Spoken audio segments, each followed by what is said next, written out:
Diyos naming Ama na makapangyarihan sa lahat, maraming salamat po sa inyo pong kabutihan po sa aming pong buhay. Sa pagkakataong ito, Panginoon, na kami po ay nagkakatipon at nagkakasaya, Panginoon, para sa isang dakilang gawain, Panginoon. Inaalala po namin, Panginoon, ang kaarawan ni Arkin at ganyan po, Panginoon, ng kanya pong binyag. Salamat, Panginoon, sa inyo pong taon na ibinigay po sa aking pong inaanak. At ganyan po, prayer namin na i-bless niyo po siya, maging ang kanya pong buong family. Samahan niyo po, Panginoon, sina Ate Katrina, si Kuya Russell, at ang kanila pong buong family, Panginoon. Samahan niyo po, Panginoon, ang lahat po ng mga ninong at ninang at ang lahat po ng nakikisaya, Panginoon, na nawa ay kayo po maglagay ng kagalakan sa aming mga puso. Ganyan po, Lord, sa biyaya po ang aming pagsasaluhan. Ito nga po inyo pong basbasan, linisin at magsilbing kalakasan ng aming katawang pisikal. Pagpalain niyo po ito, Panginoon, at kayo po ang patuloy na maluwalhati sa aming mga buhay. Mahal po namin kayo at patawad sa kasalanan.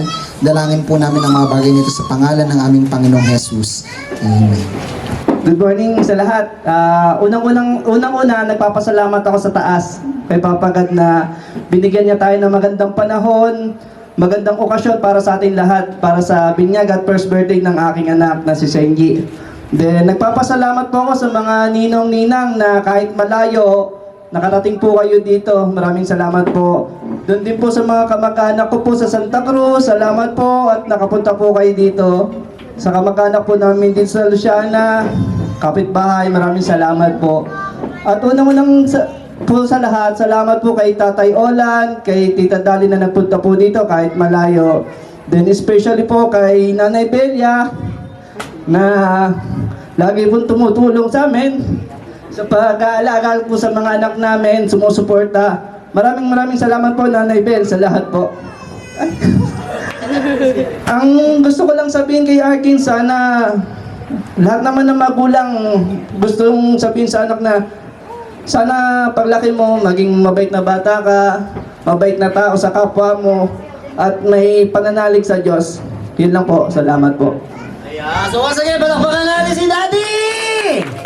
Kala ko magtutuloy-tuloy na Daddy yung patak ng luha. Ayan. So once again, palakpakan po si Mami. Baka may gusto idagdag. Good morning po. Una-una po sa lahat, nagpapasalamat po ako sa bisita namin ngayon sa mga ninong-ninang, sa mga kamag-anak ng asawa ko, kamag-anak ko, kapitbahay namin, sa lahat ng mga malalapit sa buhay namin. Maraming salamat po sa pagpunta nyo ngayon dito sa amin. Nagbigay po kayo ng oras, kahit malayo po, pumunta po kayo dito. Maraming salamat po. Wala na po. Yun na po. Enjoy po ang lahat. Thank you! Sige, palakpakan naman dyan!